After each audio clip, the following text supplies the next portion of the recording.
we will discuss Lenz law. Lenz law. Lenz law. The full name of Lenz is, देखने में length छोटा लगता है लेकिन his full name is Heinrich Friedrich Lenz, right. अब देखिए एक आखिर लेंज लॉ देने की जरूरत क्यों पड़ी इनको, तो आप इलेक्ट्रोमैग्नेटिक इंडक्शन में दो प्रॉब्लम आए। ये आप जानते हैं कि मैग्नेट को इसके पास हम ले आते हैं तो इसमें करंट फ्लो हो जाता है, एक ईएमएफ इंड्यूस होता है और इस ईएमएफ के कारण इसमें करंट फ्लो हो जाता है।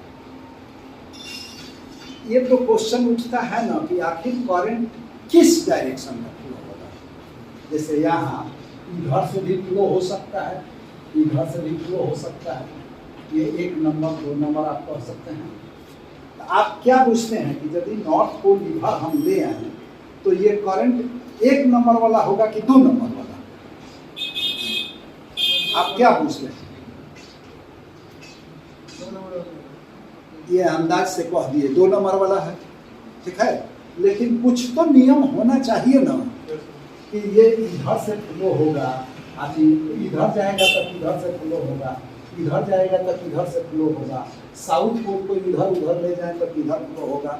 ये तो आप जानते हैं कि नॉर्थ पोल को पास लाएं तो एक डायरेक्शन में करंट फ्लो होगा और यदि उसको दूर ले जाएं तो अपोजिट डायरेक्शन में करंट फ्लो होगा। तो इसका कुछ नियम होना चाहिए। तो लेंज महोदय इसी के डायरेक्शन, इसी का करंट माने इंड्यूस्ड करंट के डायरेक्शन को बताने के लिए एक लॉ दिए, उसको हम लोग लेंज लॉ कहते हैं। लेकिन इससे एक और फायदा हो गया। आप 9th में चाहे 11th में principle of conservation of energy, principle of conservation of energy, ये क्या है जी?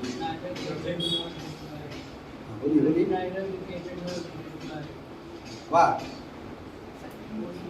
Energy, energy neither be created nor it is destroyed. So what happened? Energy can transform from one form to another. ठीक है, ये principle of, इसमें जरा देखिए तो यहाँ तो इलेक्ट्रिसिटी, इलेक्ट्रिकल एनर्जी उत्पन्न हो जा रहा है। आखिर कौन सी एनर्जी इसमें ट्रांसफॉर्म हो रही है? इलेक्ट्रिकल इन मैग्नेटिक एनर्जी कहाँ है? जैसे आपका फैन चल रहा है तो इलेक्ट्रिकल एनर्जी उसमें जाती है, फैन को मैकेनिकल एनर्जी मिलता है और इलेक्ट्रिक एनर्जी खत्म हो जाती है, क्योंकि electric energy is converted into mechanical. इस ट्यूब लाइट में क्या होगा? Electric energy is converted into light energy. तो इसमें तो एक एनर्जी कन्वर्ट हो जाती है तो वो एनर्जी खत्म हो जाती है और दूसरी एनर्जी उत्पन्न हो जाती है। तो इसमें कौन एनर्जी खत्म हो गई कि ये इलेक्ट्रिक एनर्जी उत्पन्न हो गई? अब लेंज के इस लॉ से ये भी प्रूफ हो गया। तो उस समय हल्ला हो गया कि शायद electromagnetic induction does not obey the principle of conservation of energy. ये हल्ला हो गया पूरी तरह से, क्योंकि इसमें इलेक्ट्रिकल एनर्जी मतलब एक तरह से न्यूली क्रिएट हो गया, दूसरा कहीं कोई कन्वर्ट नहीं हुआ। लेकिन लेंज जो अपना लॉ दिए, तो लेंज बेसिकली इसके डायरेक्शन के लिए ही लॉ दिए, लेकिन उन्हीं के लॉ से ये भी सेटिस्फाई हो गया कि obeys the principle of conservation of energy. मतलब कि Lenz law satisfy the principle of conservation of energy in electromagnetic induction. कहने का मतलब कि लेंज लॉ से हम ये भी साबित कर दिए कि इलेक्ट्रोमैग्नेटिक इंडक्शन में principle of conservation of energy भी सेटिस्फाई होता है। ठीक है, दो बातें इसमें हो गई, एक डायरेक्शन वाली और एक principle of conservation of energy वाली। अब हम लोग आते हैं अपने असली टॉपिक पर, what is Lenz law. Lenz law है क्या? तो लेंज लॉ आपको अच्छी तरह से बताने के लिए, याद रखने के लिए एक दूसरा हिंदी का मुहावरा हम बताते हैं। देखिए आपको उसका अर्थ याद है कि नहीं। हिंदी का एक मुहावरा है, जिस थाली में खाएं उसी में छेद कर। इसका क्या अर्थ हुआ जी? माने हिंदी में 9th 10th 8th वगैरह में आता है कि मुहावरा का वाक्य में प्रयोग करें जिससे इसका अर्थ स्पष्ट हो जाए। तो जिस थाली में खाएं उसी थाली में छेद करें, इसका क्या हिंदी में अर्थ हुआ? यदि ठीक से हम लोग सोचे तो इसका अर्थ हुआ कि जो मदद किया उसी को आप हानि पहुंचाए। जिसकी मदद, जो आपको मदद कर रहा है उसी को आप हानि पहुंचा रहे हैं, इसका अर्थ यही है। ठीक है, कई जगह यह बात हम लोगों को देखने को मिलता है। बायोलॉजी में एक पैरासाइट ऐसा ही होता है। पैरासाइट यही ना है, बायोलॉजी में पैरासाइट यही है कि वो जिसके पर खाना वाना खाएगा उसी को हानि पहुंचाएगा। ठीक है, तो उसी तरह का ये लॉ है, जिस थाली में खाए उसी थाली में छेद करे। नहीं तो खैर मुहावरा वाली बात हो गई। अब हम लेंज लॉ बताते हैं, एक बार हिंदी में बताते हैं तब उसके बाद इंग्लिश में एक बार फिर बता देंगे। देखिए, इलेक्ट्रोमैग्नेटिक इंडक्शन के प्रत्येक स्थिति में, प्रत्येक स्थिति यहाँ पाने का मतलब कि नॉर्थ पोल इधर जा रहा है, इधर आ रहा है, साउथ पोल इधर जा रहा है, इधर आ रहा है। हेनरी के एक्सपेरिमेंट में आप सोलेनॉइड को इधर उधर कर दीजिए, उससे इलेक्ट्रोमैग्नेटिक इंडक्शन हो गया। इसका भी 3-4 कंडीशन है। तो इसीलिए लॉ है कि इलेक्ट्रोमैग्नेटिक इंडक्शन के प्रत्येक स्थिति में इंड्यूस्ड करंट का डायरेक्शन इस प्रकार होता है कि यह उसी कारण का विरोध करता है जिसके कारण यह उत्पन्न हुआ है। इलेक्ट्रिक करंट का प्रत्येक स्थिति में इंड्यूस्ड इलेक्ट्रिक करंट का डायरेक्शन इस तरह होता है कि यह उसी का विरोध करे जिसके कारण ये उत्पन्न हुआ है। बुझ गए? माने उसी का विरोध करेगा जिस कारण ये उत्पन्न होता है। इंग्लिश में एक बार कहते हैं, ठीक से देखिए, in each case of electromagnetic induction the direction of induced current is in such a way that it opposes the cause due to which it is induced. जिसके कारण ये उत्पन्न हुआ है उसी का अपोज करता है। अब यहाँ अपोज कैसे करता है, इसको डायरेक्शन वाली बात है, थोड़ा सा हम लोग पीछे चलते हैं। देखिए, चार्ज तो आप जानते हैं कि प्लस Q और माइनस Q दो चार्ज हुए, दो चार्ज हैं। इसी तरह से मैग्नेट में दो पोल हैं, एक नॉर्थ पोल और एक साउथ पोल। तो यहाँ नोमेनक्लेचर के अनुसार इसको नॉर्थ और इसको साउथ कह दिया गया और इसको पॉजिटिव और नेगेटिव कह दिया गया। इसका कारण ये है कि दोनों चार्ज है, लेकिन इन दोनों का कुछ प्रॉपर्टी एकदम अपोजिट है। तो अपोजिट है तो एगो का नाम पॉजिटिव रख दिया गया, तो दूसरे का नाम नेगेटिव रख दिया गया। तो उसी तरह से मैग्नेट में दो पोल हैं, लेकिन दोनों पोल का कुछ प्रॉपर्टी ऐसा है कि दोनों एक दूसरे के अपोजिट हो जाते हैं। तो इनका भी नाम कुछ अपोजिट सेंस में ही रखना पड़ा। तो संयोग से एगो का नॉर्थ है, एगो का साउथ रख दिया गया। का जने उस समय ईस्ट और वेस्ट रख देता लोग तो इहो अपोजिट शो करता, लेकिन धरती मैया के कृपा से इसका नाम नॉर्थ और साउथ पड़ गया। क्योंकि आप जानते हैं कि धरती मैया इनको मैग्नेट को नॉर्थ साउथ डायरेक्शन में ही खींचे रहती है। तो नॉर्थ साउथ डायरेक्शन में खींचे रहता है, तक नाम नॉर्थ है साउथ रह गया। ये अब आपको बता दें कि नॉर्थ पोल को हम पॉजिटिव मानते हैं और साउथ पोल को नेगेटिव मानते हैं। मैंने यदि आखिर कंपैरिजन करना है तो इसको या तो नॉर्थ कहिए, अच्छा नॉर्थ पोल को पॉजिटिव जैसा मानते हैं, साउथ पोल को नेगेटिव जैसा मानते हैं। साउथ ऐसे भी तनी नेगेटिव दिखाई पड़ता है। घर उनका दरवाज़ा साउथ नहीं होना चाहिए, साउथ की ओर सोना नहीं चाहिए, साउथ की ओर बैठ के खाना नहीं चाहिए, तो तनी ये नेगेटिव है। तो इसीलिए इसको नेगेटिव मान लिया गया। अब एक और बात आप सुनिए, मतलब कि नॉर्थ पोल को हम पॉजिटिव मानेंगे, साउथ पोल को नेगेटिव। अब एक और बात देखिए, करंट का डायरेक्शन देखना है। तो करंट का डायरेक्शन किसी ना किसी सर्किट में ना होगा, ऐसे वायर में तो करंट हो नहीं सकता है। तो एगो सर्किट का इमेजिनेशन करते हैं हम ऐसे, इसमें करंट मान लीजिए कि ऐसे होगा, इसमें करंट ऐसे होगा। मुंह से बताना होगा, ये दोनों करंट तो अपोजिट डायरेक्शन में हो गया। इस करंट को बताने के लिए हम आप घड़ी की सहायता लेते हैं, क्लॉक। ये देखिए, ये करंट इधर से चल रहा है तो ये क्लॉक वाइज हो गया, क्लॉक वाइज, और ये एंटी क्लॉक वाइज।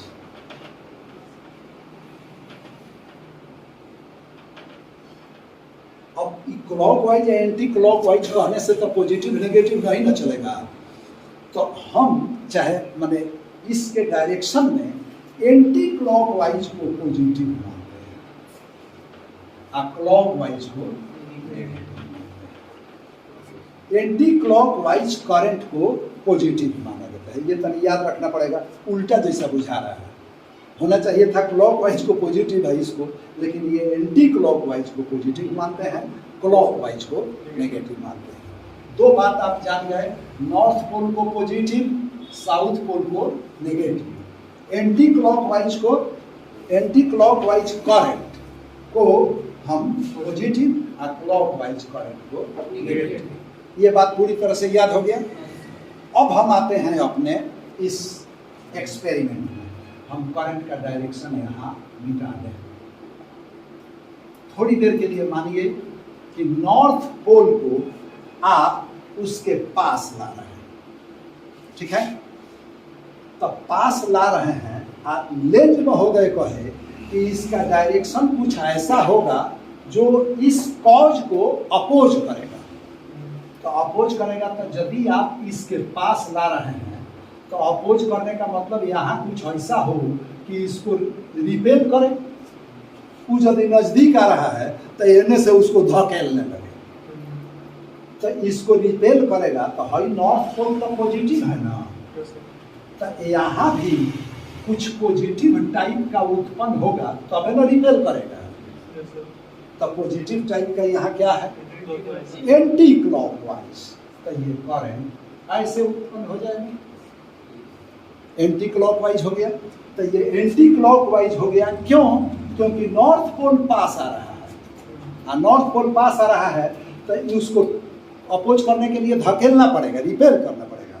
तो हमको यहाँ भी पॉजिटिव रहेगा तब ना रिपेल करेगा। तो यहाँ एंटी क्लॉकवाइज आ गया। बात समझ गए? लेंज लॉ के अनुसार ये it will oppose to come near the point. अब देखिए, इसको हम यदि ऐसे करें, दूर ले जा रहे हैं, नॉर्थ पोल को अब क्या कर रहे हैं आप, दूर ले जा रहे हैं। तो दूर ले जा रहे हैं तो अब क्या करना पड़ेगा, इसको अपोज करने के लिए अट्रैक्ट करने की कोशिश करेगा, इधर खींचेगा। तो ये कौन चीज है, पॉजिटिव। तो यहाँ नेगेटिव उत्पन्न कीजिएगा तब ना इसको अट्रैक्ट करेगा। ये पहले ही से आप जानते हैं कि पॉजिटिव पॉजिटिव होगा, चाहे नेगेटिव नेगेटिव होगा तो रिपल्सन होगा, और दोनों अलग अलग हो जाए, एक पॉजिटिव एक नेगेटिव, तो अट्रैक्शन होगा। तो ये बेचारे जा रहे थे हैंड, और यहाँ उत्पन्न हो गया नेगेटिव, तो ये इसको खींचने लगा हैंड, तो ये फिर इसका अपोज किया, ठीक है? तो ये अब इससे आपको कम से कम मैग्नेटिक पोल वाली बात, यदि मैग्नेट को मोशन में लाने से ये में उत्पन्न होता है तो उसका डायरेक्शन तो आप आराम से बता दीजिएगा, ठीक है? बुझ गए? अब इसके आधार पर हम देख लेते हैं हेनरी के एक्सपेरिमेंट में। इसमें था, इसमें क्या हुआ जी, अभी इस सेल के अनुसार पॉजिटिव टर्मिनल यहाँ है, तो इधर से ना करंट जाएगा, तो इधर से आएगा। ये इसके अनुसार कौन हुआ, क्लॉकवाइज की एंटी क्लॉकवाइज? क्लॉकवाइज। अब इस कॉइल को इसके पास ले आइए, ठीक है, इसके पास ले आएंगे तो ये क्लॉकवाइज है तो ये तो नेगेटिव न है, तो अब इसको पास ले आ रहे हैं, तो यहाँ भी नेगेटिव उत्पन्न होगा तबे ना इसको रिपेल करेगा, तो यहाँ भी नेगेटिव उत्पन्न हो जाएगा, मतलब कि इसमें भी क्लॉकवाइज उत्पन्न हो जाएगा, इसमें भी क्लॉकवाइज हो गया, तो ये क्लॉकवाइज हो गया तो इसको रिपेल करने लगा, ठीक है। इसको यदि आप दूर ले जाने लगे तो नेगेटिव को दूर ले जा रहा है, तो दूर ले जा रहा है तो क्या वहां करना पड़ेगा, ऐसा कुछ करना पड़ेगा जो अट्रैक्ट करे, तो अट्रैक्ट करने के लिए यहाँ पॉजिटिव आपको ग्रहण करना पड़ेगा, तो पॉजिटिव मतलब एंटी क्लॉकवाइज हो गई।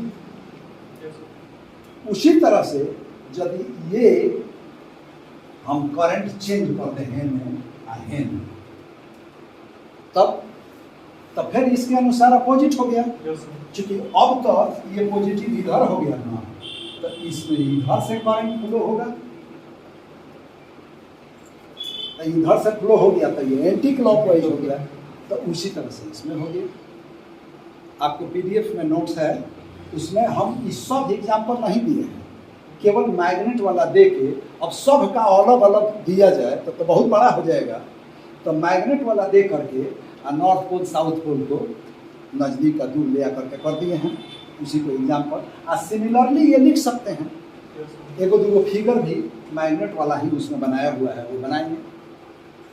अब एक बात देखिए, यहाँ लेंस लॉ से दो बातें न करनी थी, एक तो डायरेक्शन का बात पता करना था, वो पता चल गया, दूसरा एनर्जी का principle of conservation of energy बताना है, कैसे ओबे करता है। तो एक बात आप देखिए, फिर मैग्नेट वाली बात भी कर लेते हैं, आराम से वो बुझा जाएगा। मैग्नेट को आप यदि इसके पास ला रहे हैं, तो ये आपको रिपेल कर रहा है, धकेल रहा है, तो यदि इसका फोर्स और आपका फोर्स बराबरे हो जाए तब तो मैग्नेट महोदय रुक जाए, और जैसे ही रुके ईएमएफ खत्म। तो ईएमएफ मेंटेन रहने के लिए आपको इधर से फोर्स या एनर्जी लगा के इसके रिस्पेक्ट में इससे थोड़ा ज़्यादा लगा के इसको चलाना पड़ेगा। तो आप तो एनर्जी लगाए या फोर्स लगाए, तो आपका तो मैकेनिकल एनर्जी लगा, तो यही मैकेनिकल एनर्जी इसमें इलेक्ट्रिकल एनर्जी में कन्वर्ट हो जाता है। मैग्नेट का नहीं, मैग्नेट को चलाने में या हाँ मतलब नज़दीक या दूर ले जाने में जो आपको एनर्जी लगाना पड़ता है वो इसके इलेक्ट्रिकल एनर्जी में खर्च हो जाता है। तो ये एक्सपेरिमेंटली या थ्योरेटिकली प्रूफ कर सकते हैं कि जितना आप मैकेनिकल एनर्जी लगाए उतना ही इलेक्ट्रिकल एनर्जी इंड्यूस हुआ। तो यहाँ मैकेनिकल एनर्जी, अब आपको बुझा रहा होगा कि हाथ से ले जाएंगे ले आएंगे, तो कल भी हम चर्चा किए थे कि आप हाथ से ले आइएगा तो वहाँ पे इतना ना कम ईएमएफ उत्पन्न होगा कि वो बुझाएगा नहीं पड़ेगा, धीरे धीरे स्लो करिएगा तो नहीं उत्पन्न होगा। तो इसी के लिए हम जनरेटर वगैरह में इसको मशीन से जोड़ देते हैं, और मशीन में और डीजल डाल देते हैं, और डीजल डाल दिए तो डीजल खत्म हुआ और मैग्नेट आ गया। तो देखिए यहाँ क्या क्या कन्वर्सन हुआ। डीजल की केमिकल एनर्जी पहले मैकेनिकल एनर्जी में कन्वर्ट हुई मैग्नेट को चलाने में, और यह मैग्नेट की मैकेनिकल एनर्जी ये इलेक्ट्रिकल एनर्जी में कन्वर्ट हो गई। तो जितना आप डीजल की केमिकल एनर्जी बर्बाद करेंगे, जितना खर्च करेंगे उतना ही ईएमएफ उत्पन्न होगा। जनरेटर का भी प्रिंसिपल यही है। कभी कभी भोज में जहाँ कहीं कहीं हम लोग लाइट सजाते हो जाते हैं, कोई लाइट जहाँ सजावट वाला लाइट होता है एकदम चकाचक अंजोर हो जाता है, और कहीं कहीं बुझाता है ढिबड़ी जैसे तार लेखन चल रहा है। काहे जी वो जनरेटर वाले क्या करते हैं कि जनरेटर का स्पीड कम कर देंगे, तो स्पीड कम कर देंगे तो धीरे धीरे जाएगा आएगा, उनका डीजल कम जलेगा, ये धीरे धीरे जाएगा, तो धीरे धीरे कम ईएमएफ उत्पन्न होगा। आज यदि जनरेटर का स्पीड कभी ज़्यादा कर दें तो इसलिए एक जहाँ सजाया हो जाता है वहाँ के लोग ये ध्यान देते हैं जितनी लाइट कम बका भाई, तो जनरेटर बोला के कहेंगे कि स्पीड बढ़ाइए, वो स्पीड बढ़ा देंगे। अब जनरेटर उनका खराब होता तो कोनो बातें नहीं है, ना तो जान के बेईमानी कर रहे होंगे तो स्पीड बढ़ा देंगे, बढ़ जाएगा, ये हो जाएगा। ठीक है, तो इस तरह से लेंस लॉ से हमको दोनों बातें हो जाती हैं, एक तो इंड्यूस्ड करंट का डायरेक्शन पता चल जाता है, और दूसरा ये इलेक्ट्रोमैग्नेटिक इंडक्शन भी principle of conservation of energy को ओबे करता है, ये भी प्रूफ हो जाता है लेंस लॉ का फिनिशिंग। ये एग्जाम के लिए बहुत ही इम्पोर्टेंट है। ठीक है, थैंक यू।